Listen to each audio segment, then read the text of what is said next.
mbokki xaritu téléspectateurs yu Jokkul TV nuyu nañ leen ziar leen dalatuwaat leen ak jàmm ci seen émission politique de la cité c'est Amzik à la présentation donc comme niñ ko baaxoo di defee saa su ne rek ñu ñëwaat ak beneen leader boo xam ne moom itamit nag yaakaar nañ ne ndaanaan la ci biir ndaanaan yi donc du ñuy def rek bala ñuy sori dañ koy daal mu bàyyi mu nuyoo ba noppi nag présenté wu président nuyu nañ la ziar la bu baax. maa ngi lay fay di nuyu tey équipe Jokkul TV mën naa wax ne tour bu ma neex la parce que ku ne Jokkul tey ne Tëngéej ku ne Tëngéej ne Sénégal. Tout à fait. di rafetlu tey seen déplacement ngeen ñëw fekk ma fii vraiment pour ñu waxtaan. donc dal leen ak jàmm. merci beaucoup tey bu ñu boo doon présenté wu tey ana lan nga ñuy wax président. waaw xam nga man présenté sama bopp. je ne le fais pas souvent parce que humilité moo tax. Tout à fait.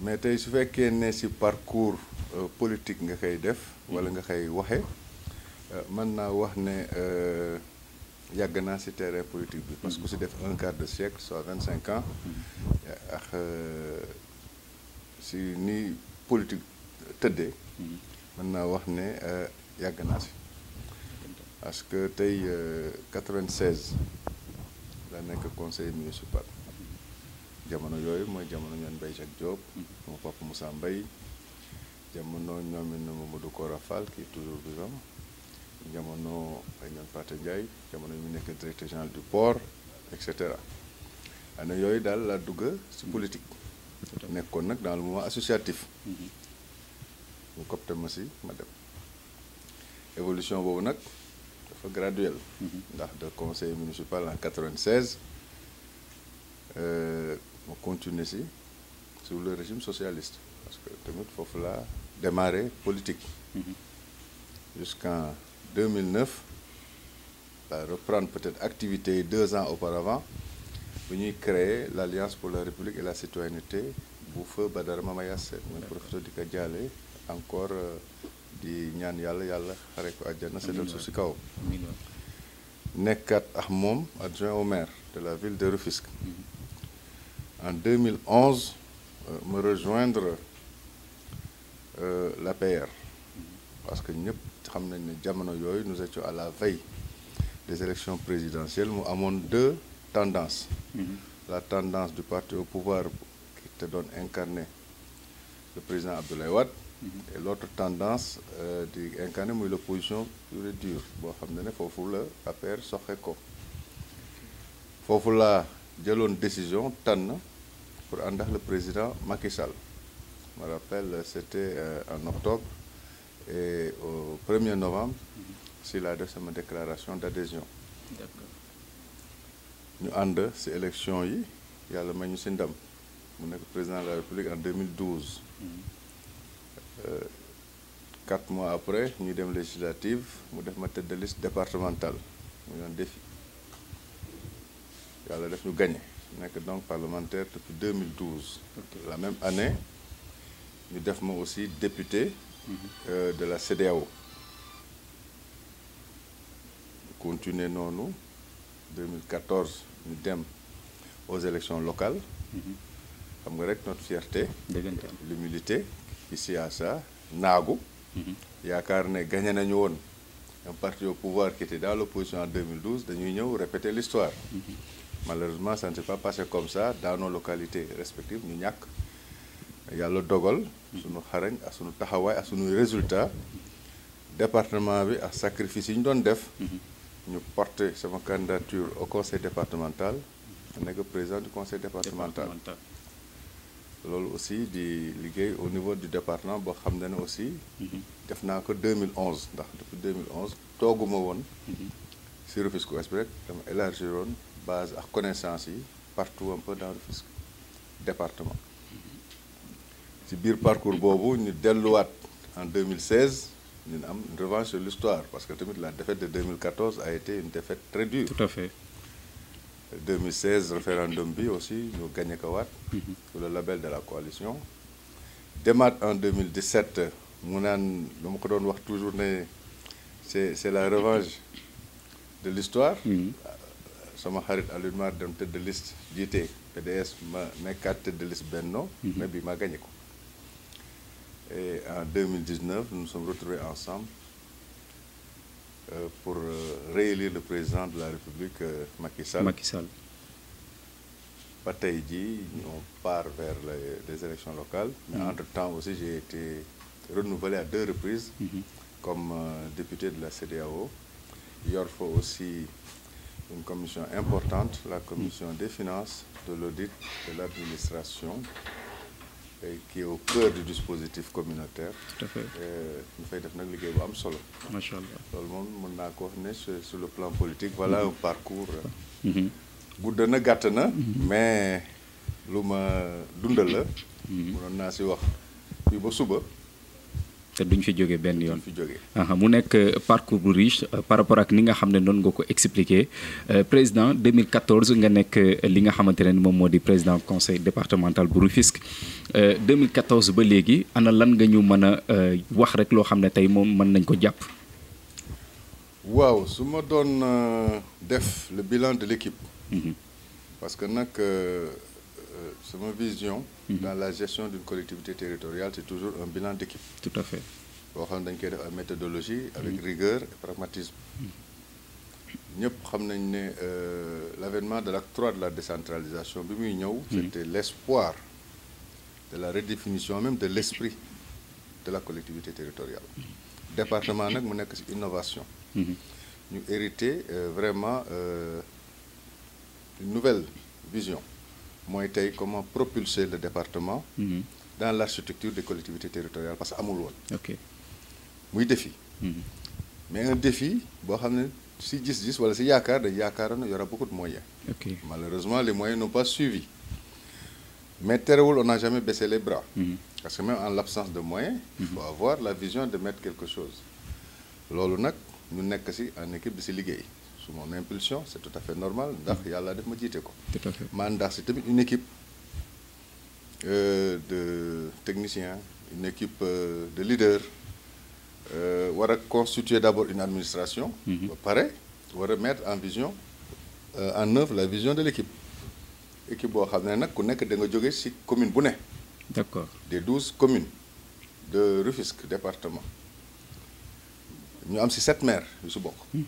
7 maires xam nga donc noonu loolu ma liggéey bi war naa mën a rafet. dans les normes ndax mën naa wax ne dans l'esprit même du département c'est une mutualisation. tout à fait de l'esprit des collectivités territoriales yu war nga mettre en œuvre. mais les moyens n'ont pas suivi parce que mën naa wax ne en 2014 bi ñuy fal le 25 juillet il y avait pas de budget. ah bon Et nous avons hérité comment dirais-je encore. de la dévolution du patrimoine et du personnel de l'ex-conseil régional qui était une institution déficitaire. parce que non seulement ci crise lañ leen fekkoon mais ñu jox ñu personnel jox ñu lépp et sans moyens. maa ngi fàttaliku les premiers moyens que j'ai hérités du conseil régional c'est de payer 2 mois de salaire soit 20 millions de francs CFA. est-ce que donc en 2015 toujours dans cette vision ne tey collectivité territoriale lu bees la on fait notre budget prévisionnel vous savez le budget il est prévisionnel il est basé que sur une réflexion quoi. et teg ko aussi ne état comme moo créé dina indi moyen. donc notre premier budget prévisionnel en prenant en compte qu'il fallait doter l'administration de moyens. nous l'avons avoisiné sur à peu près 400-500 millions. En termes d'investissement. Bien que c'était truc. Mais nous savions aussi que le département n'a pas encore une fiscalité propre. Qu'aujourd'hui, il fallait que l'État vraiment dote les départements de moyens. Et comme Rufisque était un exemple dans l'architecture, parce que c'était le seul département de la région de Dakar. Tout à fait. Il n'y avait pas de région, il n'y avait pas de département ni à Pikine, ni à Guédiawaye, ni à Dakar. Il n'y avait pas de président de département. C'est les maires qui exerçaient, les maires de ville qui exerçaient vraiment, comment dirais-je, les compétences du département. Mais ils n'avaient pas le titre de président. Donc, j'ai eu la chance d'être le seul président du département de la région de Dakar. Quand nous avons fini d'élaborer notre budget, et que les fonds de dotation doivent arriver parce que nous, notre budget n'est alimenté que par les fonds de dotation, les fonds de concours. Okay. C'est-à-dire c'est l'État qui dégage une enveloppe à partir de la TVA, jox ko ministère, moom mu séddale ko avec l'ensemble des institutions, muy département yi, communes yi, organismes yi di accompagner comme AGETIP wala ADEV wala ñoom ñëpp ku nekk am sa cër. Bi ñu njëkkee jot suñu budget, on était à 160 millions. 160 millions, d'accord. Ce budget de 160 millions prenait en compte la masse salariale. Oui. Et 60 millions pour l'investissement. Et je vous rassure que depuis 2014-2015, donc, avec tous les engagements que nous avons pris à l'époque, parce qu'il nous fallait un siège social. C'est sûr. Dem signer du contrat sur des recommandations des services de l'État, parce que dañuy laaj urbanisme, laaj autorité administrative, nangam ba ñëpp ñu jox ñu feu vert ñu dem jël. Mais bii moyens yi ñëwee, c'était vraiment la grande déception. Il ne fallait pas baisser les bras parce que xam nga 160 millions nga am une masse salariale héritée de la région d'à peu près 110 millions 120 millions lan ngay liggéey. Ce n'est rien du tout. Mais nag ça ne nous a pas empêché d'avoir des résultats parce que même si nous avons été évolutifs de 160 millions à nos jours, parce qu'aujourd'hui 2021 j'ai un budget de 206 millions en fonctionnement, c'est-à-dire 50 millions yi moo si yokk en pratiquement 7 ans. Ok. Alors que l'investissement aussi a progressé de 60 à 100 millions. C'est-à-dire 40 millions de haut et de bas. Mais xarañ mooy tax nga indi am résultat. Ouais, c'est sûr. Et tey les résultats, il faut les compter. Nous avons accompagné tous les secteurs. C'est-à-dire tey au niveau de l'éducation, pour faire un bilan. Au niveau de la culture, pour faire un bilan. Ok. Au niveau de la santé, je peux faire un bilan. Parce que le fait d'accompagner par exemple l'hôpital de Diamniadio en termes de matériel, de construction, de groupe électrogène, c'est un bilan. Le fait d'accompagner les écoles, les établissements scolaires, en construisant des écoles qui étaient dans l'insécurité, des murs de clôture. Chaque année, nous avons réalisé quelque chose. D'accord. Tout à l'heure, je vous ai vu un magazine où nous avons tout relaté. D'accord. Chaque année, c'est des constructions des écoles, des équipements, des réhabilitations. Jusqu'à aujourd'hui, on continue d'avoir cette vision. Parce que je me suis dit qu'avec les maigres moyens que nous avons, l'option, c'est deux secteurs, l'éducation et la santé. Et la santé. Maintenant, pour ce qui est de sport, qui est une compétence aussi, Okay. L'accompagnement des mouvements associatifs, etc., nos moyens ne nous permettant pas, il fallait que nous ayons une innovation dans le cadre de partenariat pour des moyens pour permettre aux mouvements associatifs comme le DECAV, etc., de les accompagner en termes de gestion de leur parcours sportif. Ok. Donc, plus de 2 heures de temps pour vous décrire année par année ce que j'ai réalisé. À cela s'ajoute la coopération. La coopération. Parce que nous avons hérité aussi de la coopération sur la région Île-de-France, qui était une coopération complexe. Parce que la région Île-de-France est une région. Et nous sommes un département. Faire le link entre département et région, c'est pratiquement dans l'impossibilité d'une réalisation. Mais même aussi un personnel dynamique. Il y a le directeur de la coopération, Alioune Dia, que je remercie au passage.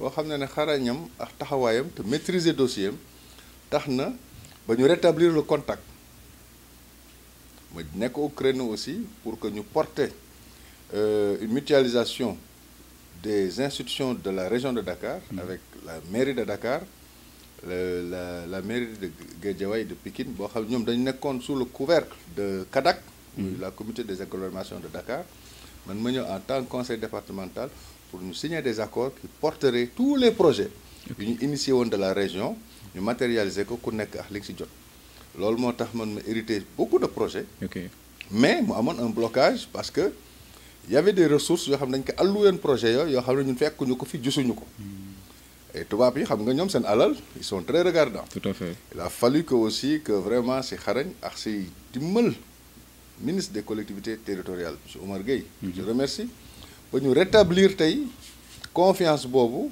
en remboursant en mettant à disposition moyens yooyu mu ñu permettre tey ñuy bénéficier encore des projets de la région et d'ici normalement début octobre dinaa dem signer ji avec la présidente Valérie Pécresse un nouveau accord cadre de coopération qui prendra en charge même la réhabilitation du lycée moderne bi nga xam ne conseil régional ñoo ko tabaxoon. Ah bon? Donc, en termes de projet, je pourrais vraiment parler de beaucoup de choses aussi de coopération avec les relations que nous avons avec la région, le département de Montpellier, le département de l'Ain, yoo xam ne dañu signé ay accords qui sont productifs parce que tey avec Montpellier c'est surtout dans le domaine des cantines scolaires. Je voudrais vous révéler que le conseil départemental, malgré ses moyens, alimente au moins 10 établissements à raison de 2500 repas tous les 3 jours que nous subventionnons pour permettre de réduire un peu la fraction entre les élèves qui habitent fu sori ak ñi nga xam ne dañu jege. Parce que tamit xam nga nit koo xam ne xale nga 7 8 ans wala 10 ans wala même 15 ans 20 ans ngay dëkkee Jokkul di jàng ji Camp Marchand war ko def diggante midi et demi 15 heures xam nga loolu métti na. Ce qui fait que nag ñoom les élèves participent je pense pour 100 francs et nous nous subventionnons à hauteur de 300 francs. teg nag un comité de gestion boo xam ne les moyens ne sont pas issus du budget du conseil départemental. D'accord. dama koy outil xarañ ko c'est ce qui nous a permis de signer avec l'agence française de développement des accords avec des partenaires comme Psychodev et le GRDR.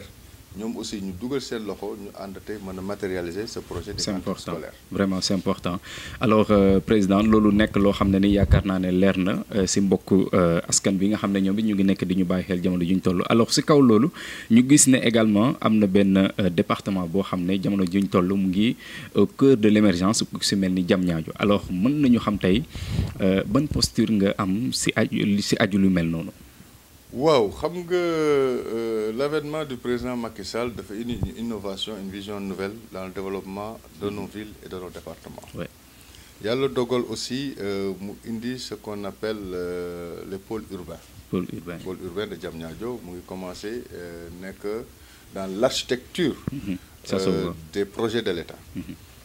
mu nekk dans le cœur aussi du plan Sénégal émergent. Je connais très bien ce projet parce que tamit et j'ai accompagné cette vision du président. Diamniadio waroon nekk tey une opportunité je dis même parfois dans mon discours ñu bari dinañ koy faral di dégg dama naan Rufisque Diamniadio c'est le plan Sénégal émergent en miniature. Parce que les opportunités qui s'offrent tey à cette jeunesse de Rufisque dafa bari mais nous n'avons pas eu la communication qui nous a permis de saisir toutes ces opportunités. Moi j'ai essayé en tant que président de département. Dès l'avènement des pôles urbains li ma njëkk a def mooy convoquer ici le délégué général au pôle urbain en présence de tous les maires. D'accord. Pour ñu waxtaan mettre un cadre afin que ñu les retombées war a mën a yegsi sur les fils et les filles de Rufisque, surtout la jeunesse. À l'époque j'avais initié ce qu'on appelle les kiosques d'expression des besoins. C'est-à-dire tey dañuy am ay kiosques au niveau de Diamniadio où des jeunes dañu fay nekk di enregistrer les potentialités d'offres de l'emploi et des possibilités de création même de multiservices pour que ñu koy répertorier au niveau des communes ou dans chaque commune aussi dina am ay kiosques. Kiosques yoo xam ne day permettre jeunes yi ñu def foofu seen offre de demande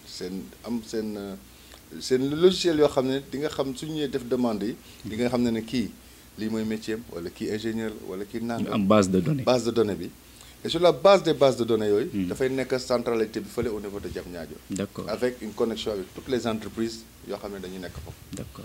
Malheureusement les maires ne m'ont pas suivi dans ce projet. J'ai été trop seul et bon. Ça devait être un travail en synergie avec voilà. Malheureusement tel n'a pas été le cas. Et raison pour laquelle nous Rufisquois nous n'avons pas trop profité des projets structurants yi nga xam ne tey am na ci Diamniadio. Ok. Parce que tey soo xoolee tey Diamniadio la construction d'une ville nouvelle. li muy indi en termes de synergie de création d'emploi dafa bari na trop. Parce que rien que dans le bâtiment. Vous avez combien de corps de métier. Allié à une formation opportunité la dama daan wax toujours samay xarit yi mën na leen Diamniadio dañ ci war a profité parce que non seulement day indiwaat day joxewaat économie. ci dëkk ñu ne ma ci naka mën na leen mais jëlal tey. exemple bu ndaw 20 jeunes ñu dëkk Jokkul Njaayeen wala Jokkul Kaw parce que ñooñu c'est une population qui est pratiquement à 60% très à cheval dans ce corps de métier. ay maçon bari nañ fa ay menuisier bari nañ fa. ay kii bari nañ fa un peu gars. mais jëlal rek 20. ñu dem di liggéey ci benn chantier Diamniadio nga xam dañuy xëy di liggéey sérieusement. nga dem ñu leen di fay 5000 francs jour. je donne un exemple c'est 100 000 francs buy dugg ci quartier bi en termes d'économie par jour. mais le potentiel d'emploi que demande Diamniadio tey mënoo ko xayma. parce qu'ils sont en déficit d'emploi. à cause des projets yi fa nekk. ça veut dire que donc il n'y a pas une telle articulation. de l'information qui permet de nous organiser même au-delà de l'individualité ñu nekk dans un esprit collectif. pour mën dem à la conquête de l'emploi. au-delà de loolu lu ñu tabax surtout dans une zone d'activité. am na lu fa war a nekk. tout à fait mais ñun suñu erreur mooy nos jeunes surtout de Rufisque en général. ne partent pas à la conquête, à la recherche de l'information. De l'information, c'est ça. Et ça, c'est un déficit qui nous porte préjudice. Tout à fait. J'ai organisé ici avec le ministère de l'enseignement supérieur, du temps de Mary Teuw Niane, mu ñëw toute une journée yendu. ñu jógee def une visite sur les infrastructures du ministère bi doon tabax. Ok. Que ce soit l'UVS, Université Amadou Mahtar Mbow, et cetera yooyu yëpp ñu koy tabax. Avec le directeur général ñu contracté. Que chaque collectivité territoriale de Rufisque devait envoyer 100 personnes muy 1200 jeunes. Ah bon? Pour ñu dem liggéey souvent les métiers yi nga xam ne xarañ nañ ci. ba tey jii may wax ak yow mosuma jot liste 10 personnes bu jógee ci commune. Est-ce que. donc mënoon naa développer lu bari ci Diamniadio ak opportunités yi mu mënoon am pour Tëngéej. D'accord. C'est comme aujourd'hui on est en train de développer les deux ports. muy le port minéralier de Bargny et le port de Sendou Ndayane. mais xam nga luy port dans un pays le Sénégal n'a jamais construit un port. C'est autre chose. Le seul port existant, le port de Dakar, est un héritage de la colonisation. Donc tey ñu war a tabax port ak lii port yi am lépp mais duñ ci xalaat duñ ci réfléchir dañuy bàyyi ba après waa Guinée yi ñëw wala Maliens yi ñëw jël liggéey bi ñu taxaw fii nag di saaga xooxuloo. Tout à fait. et loolu c'est pas la bonne démarche. ba tey rek ñu taxawaat foofu parce que am na lu am solo loo xam ne wax nga ko lu aju ci li nga xam ne moom moo di employabilité des jeunes. alors tey jii nii ban politique d'emploi nga am par rapport ak ñi nga xam ne moom mooy jeunesse rufisquoise. waaw xam nga la politique de l'emploi. dafa yaatu. dafa yaatu tout à fait. dafa yaatu parce que emploi dafa adossé wu ci beaucoup de choses. adossé wu na sur une bonne formation. moo njëkk. moo njëkk. li ci des aussi c'est sur un plan économique parce que tamit état créewul emploi. état du créer emploi. emploi système moo koy créer. c'est-à-dire environnement économique moo koy créer. environnement économique état mën na ko jàppale sur la base par exemple d'un dispositif fiscal. et cetera et cetera. mais loolu yëpp dañ ko organiser.